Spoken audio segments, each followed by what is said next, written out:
Hello बच्चों, कैसे हैं आप लोग। आई होप के आप सभी बहुत अच्छे होंगे और मस्त होंगे। हर बार की तरह स्वागत है आपका एक बार फिर से आपके अपनी YouTube channel math with Manish में, जहां मैं आपके लिए पूरी शिद्दत से हर एक चैप्टर को कवर करा रहा हूं। अभी क्लास 8 की सीरीज चल रही है, ठीक है। अभी क्लास 8 का सिलेबस कवर कर रहा हूँ।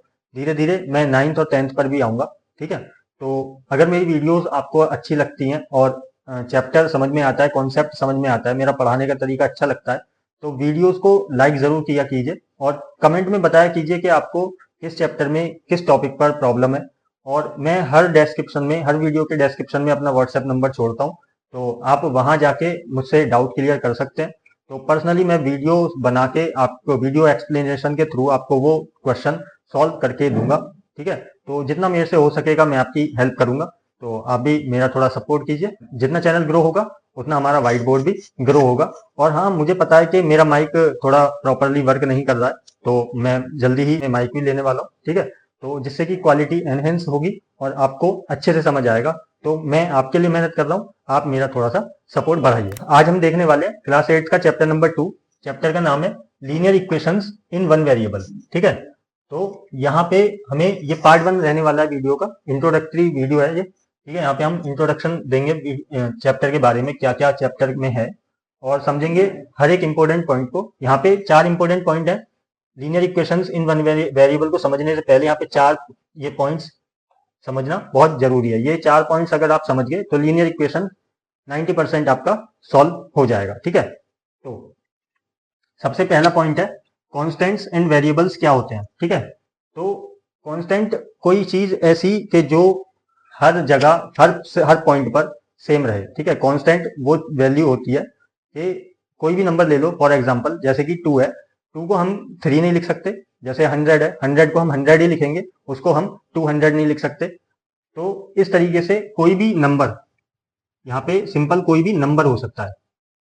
तो कांस्टेंट वही होगा जो एक नंबर फॉर्म में होगा यहाँ पे, जैसे कि 200 हो गया, या फिर माइनस का 100 कह लो, ऐसे।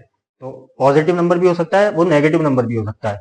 उसकी वैल्यू हमेशा हर पॉइंट पर हर जगह सेम रहती है, कांस्टेंट रहती है, इसी वजह से उसका नाम कांस्टेंट है। अब ये वेरिएबल्स क्या होते हैं। वेरिएबल्स मतलब जो चीज वेरी करे, मतलब उसकी वैल्यू हर बार चेंज होती रहे। वेरी का मतलब होता है चेंज होना, ठीक।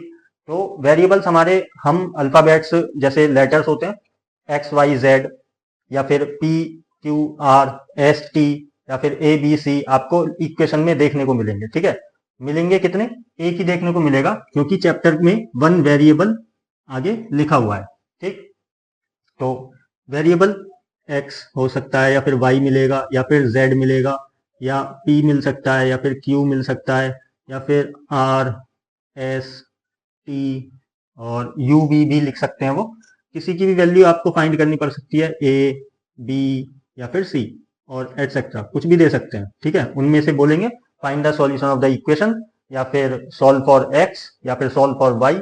इस टाइप से आपको क्वेश्चंस देखने को मिलेंगे। तो चैप्टर को अच्छे से समझना है तो वीडियो को लास्ट तक जरूर देखना, बस वीडियो को लास्ट तक जरूर देखना, मेरा बस इतना कहना है।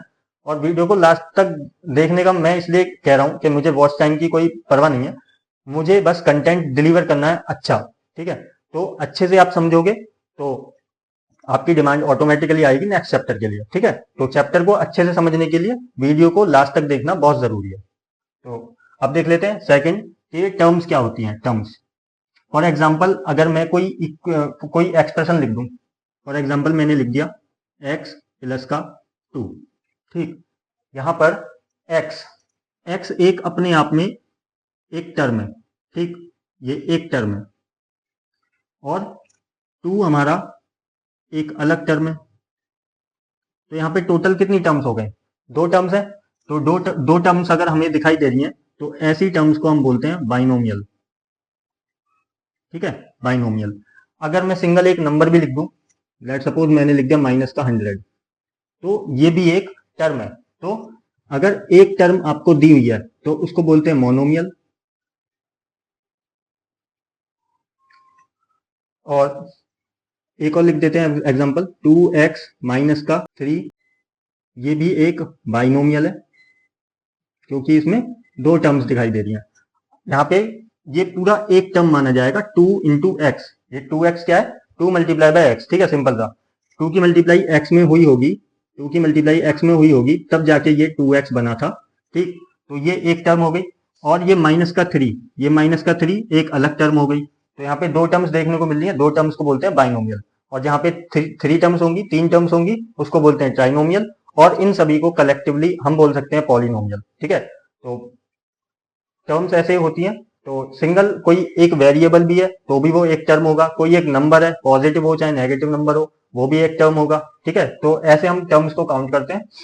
अब तीसरा है कि एल्जेब्राइक एक्सप्रेशंस क्या होती है। एल्जेब्राइक एक्सप्रेशंस मतलब यहाँ पे एल्जेब्रा का मतलब, एल्जेब्रा आपको जहां भी देखने को मिलेगा वहां पे वेरिएबल्स का काम होगा, ठीक है। एक्स वाई जेड ये सब चीज, ए बी सी, ये सब चीज देखने को मिलेंगी वेरिएबल्स। जहां पे भी एल्जेब्रा आ जाए वहां पे आपको एक्स वाई जेड ये वेरिएबल्स देखने को मिलेंगे, ठीक है। तो आई होप के कांस्टेंट वेरिएबल्स और टर्म्स आपको समझ आ गई होंगी। अब देख लेते हैं एक्सप्रेशंस, एल्जेब्राइक एक्सप्रेशंस। तो जैसा कि मैंने बताया वेरिएबल्स देखने को मिलेंगे, तो मैं सिंपल एक एक्सप्रेशन लिख देता हूं। तो ये एक्स भी अपने आप में एक एक्सप्रेशन है, ठीक, ये भी एक एक्सप्रेशन है। अब मैं इसको थोड़ा ऐसे लिख देता हूं, एक्स -7, तो ये भी एक एक्सप्रेशन है। या फिर 2x-7, ये भी एक एक्सप्रेशन है। अब 4x² -7x प्लस का 2, ये भी एक एक्सप्रेशन है, लेकिन ये क्वाड्रेटिक है। क्वाड्रेटिक क्यों? क्योंकि यहाँ पे पावर 2 लगी है x की, वेरिएबल की हाईएस्ट पावर यहाँ पे 2 है, इसलिए ये क्वाड्रेटिक है। अब इक्वेशन, ठीक है, एल्जेब्रिक एक्सप्रेशन ये हो गई। इक्वेशन में क्या है, इक्वेशन में यहां से आपको सीधा साफ साफ दिखाई दे रहा होगा इक्वल, इक्वल जैसा कुछ, इक्वा, ठीक है, इक्वा मतलब इक्वल। तो यहां पे दो एक्सप्रेशंस होंगी, एक तो होगी लेफ्ट हैंड साइड और एक होगी राइट हैंड साइड, ठीक है। तो एक एग्जांपल में लिख लेता हूं, जैसे 2x-3 इज इक्वल टू 7, ठीक। तो मैंने जैसा कि बताया, कोई एक सिंगल नंबर भी होगा ना, वो भी एक टर्म होगा, और अगर टर्म बोला जा रहा है उसको, तो हम उसको एक्सप्रेशन भी बोल सकते हैं। तो राइट हैंड साइड में 7 वर्क कर रहा है एज एन एक्सप्रेशन, और लेफ्ट हैंड साइड में 2x-3 वर्क कर रहा है एज एन एक्सप्रेशन। तो 2x-3 एक अलग एक्सप्रेशन है जो कि लेफ्ट हैंड साइड है, और राइट हैंड साइड में 7 वर्क कर रहा है एक्सप्रेशन की तरह। तो इक्वल, इक्वल का साइन यहाँ पे है, इसी वजह से ये इक्वेशन बोली जाएगी। एक्सप्रेशन और इक्वेशन में बस इतना सा फर्क है कि एक्सप्रेशन में इक्वल का साइन नहीं है, और इक्वेशन में इक्वल का साइन आ जाता है। और जब इक्वेशन में इक्वल का साइन आ जाता है तो हमसे एक्स की वैल्यू या फिर किसी भी वेरिएबल की वैल्यू फाइंड करने के लिए बोली जाती है। तो वेरिएबल का मतलब होता है वेरी, या फिर उसकी मतलब वेरी का मतलब चेंज, जिसकी वैल्यू चेंज होती रहे बार बार। तो इसकी वैल्यू हर पॉइंट पर हर कंडीशन के हिसाब से चेंज होती रहती है, ठीक है, सिचुएशन के हिसाब से हर बार चेंज होती रहती है, इसीलिए बोलते हैं find the value of x या फिर find the value of y, इस तरीके से, ठीक है। तो आई होप के आपको ये चारों चीजें, constant variables, terms, algebraic expressions और इक्वेशंस अच्छे से समझ आ गए होंगे, ठीक है। तो अब चलते हैं चैप्टर के नाम पर, ठीक है। चैप्टर के नाम में बहुत कुछ छिपा हुआ है। Linear equations in one variable, linear equations in one variable. मैं थोड़ा सा इसको मिटा देता हूं।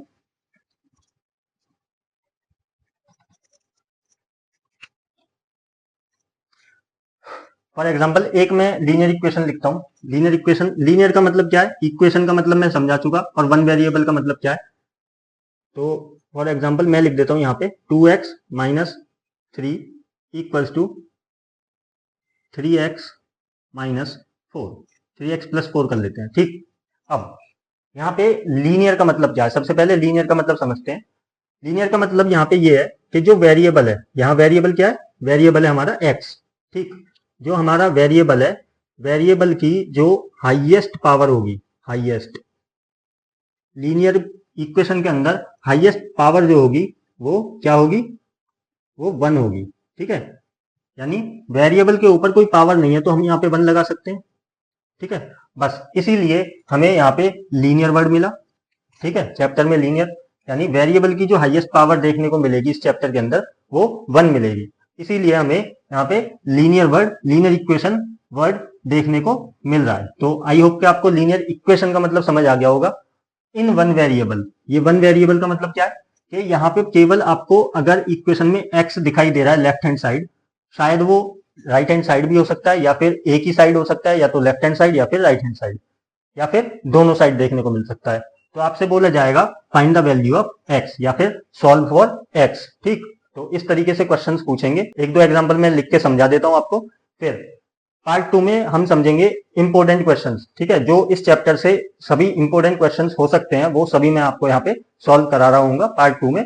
और अगर आपने चैनल अभी तक सब्सक्राइब नहीं किया है, चैनल पर पहली बार आए हैं, तो चैनल को सब्सक्राइब जरूर कर लेना और नोटिफिकेशन बेल आइकन जरूर दबा लेना, जिससे कि होगा क्या कि पार्ट 2 जब भी मैं डालूंगा उसका नोटिफिकेशन आप तक टाइम से पहुंच जाएगा। ठीक है, तो ध्यान से नोटिफिकेशन बेल आइकन जरूर दबा लेना।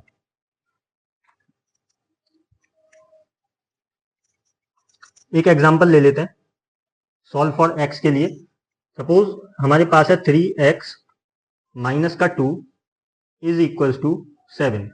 ठीक, यहाँ पे हमें x की वैल्यू फाइंड करनी है, तो हम क्या करेंगे, देखो इक्वेशन का मतलब होता है कि दोनों साइड, लेफ्ट हैंड साइड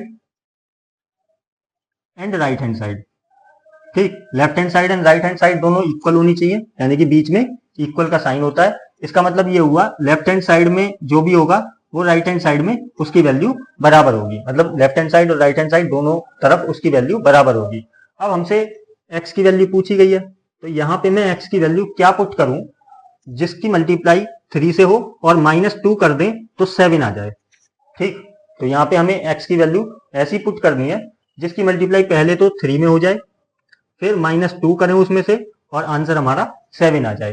तो ऐसा अगर हम नहीं, मतलब ऐसा माइंड में एक साथ नहीं आता कि ऐसा क्या मल्टीप्लाई करें, तो इसके लिए कुछ स्टेप्स हैं, स्टेप्स ध्यान रखना। सबसे पहला स्टेप है, सबसे पहला स्टेप हमारा यहाँ पे ये रहेगा कि ये जो कांस्टेंट टर्म है, कांस्टेंट टर्म ये है, ठीक है, -2 मैंने बताया था जिसकी वैल्यू कभी चेंज ना हो। ये -2 लिखा है तो इसको हम -2 ही लिखेंगे, ऐसा नहीं है कि अगले स्टेप में हम -3 लिख दें। ठीक है, तो इसकी वैल्यू कांस्टेंट है, तो सबसे पहले स्टेप में हम कांस्टेंट वैल्यू को राइट हैंड साइड, दूसरी साइड भेजेंगे। ठीक है, अब यहाँ पे थोड़े से रूल्स हैं। रूल क्या है कि अगर कांस्टेंट के साथ माइनस का साइन लगाए तो उसको राइट हैंड साइड भेजने पर उसका साइन चेंज हो जाएगा, वो हो जाएगा प्लस। ठीक, अब अगर कांस्टेंट वैल्यू के साथ प्लस लगाए तो वो चला जाएगा माइनस होके, माइनस में उसका साइन चेंज हो जाएगा। अगर वो मल्टीप्लाई में है तो मल्टीप्लाई में है तो दूसरी साइड जाएगा डिवीजन में, डिवाइड कर देगा किसी नंबर को। अगर वो ऑलरेडी डिवीजन में है तो दूसरी साइड, राइट हैंड साइड जाके वो मल्टीप्लाई हो जाएगा। ये 4 रूल्स हर बच्चे को पता होने चाहिए। तो अगर ये पता है तो आप हर एक इक्वेशन सॉल्व कर दोगे। एक्स की वैल्यू, चाहे किसी भी वेरिएबल की वैल्यू पूछी हो, आप इनकी हेल्प से, ठीक है, अगर ये रूल्स आपको पता है तो इनकी हेल्प से आप किसी भी वेरिएबल की वैल्यू फाइंड कर सकते हैं। ठीक है, तो सबसे पहले -2 को हम राइट हैंड साइड शिफ्ट करेंगे, तो -2 इधर जाके क्या होगा भाई, 3x तो यहीं रहेगा क्योंकि हमें x की वैल्यू फाइंड करनी है और x के साथ अभी 3 लगा हुआ है, तो 3 को पहले नहीं भेजेंगे, पहले भेजेंगे कांस्टेंट वैल्यू को। तो कांस्टेंट वैल्यू इधर जाके क्या होगी, 7 में प्लस हो जाएगी, क्योंकि इधर लेफ्ट हैंड साइड में माइनस थी तो इधर जाके 7 में प्लस हो जाएगी। ठीक, अब 7 में प्लस होके ये क्या बन जाएगी, 9, 7 + 2 9। तो अब हम इसको लिख सकते हैं कि 3x = 9, 3x = 9। अब स्टेप 2 क्या होगा, दूसरा स्टेप, दूसरे स्टेप में हमें x की वैल्यू चाहिए और 3 यहाँ पे x के साथ क्या हो रहा है, मल्टीप्लाई। कैसे, कि 3 × x करेंगे तभी तो ये 3x आया। ये 3x कब आया होगा, 3 की मल्टीप्लाई x में हुई होगी तब जाके 3x बना। ठीक है, तो x 3 यहाँ पे x के साथ मल्टीप्लाई में है और हमें किसकी वैल्यू चाहिए, हमें चाहिए x की वैल्यू। तो हम इस 3 को राइट हैंड साइड शिफ्ट करेंगे तो ये क्या होगा भाई, मल्टीप्लाई वाली चीज डिवीजन में जाती है, यानी कि 9 को ये डिवाइड कर देगा, तो 9/3 लिखेंगे इसको। तो यहां से 3 से हमारा 9 कटेगा तो x की वैल्यू आ जाएगी 3। ठीक, तो इन स्टेप्स को फॉलो करके आप अपने किसी भी वेरिएबल की वैल्यू फाइंड कर सकते हैं। तो आई होप कि आपको ये इंट्रोडक्टरी वीडियो, इंट्रोडक्शन जो मैंने दिया इस चैप्टर का, अच्छे से समझ आ गया होगा। अब नेक्स्ट पार्ट में हम देखेंगे, सभी इंपॉर्टेंट क्वेश्चंस मैं वहां पे करा दूंगा। आई होप कि आपको ये वीडियो अच्छी लगी होगी। वीडियो अच्छी लगी है तो वीडियो को ज्यादा से ज्यादा लाइक करें, शेयर करें, और अगर चैनल पर पहली बार आए हो तो चैनल को सब्सक्राइब करे बिना मत जाइएगा। वीडियो में आज के लिए बस इतना ही, मिलते हैं नेक्स्ट वीडियो में, तब तक के लिए धन्यवाद।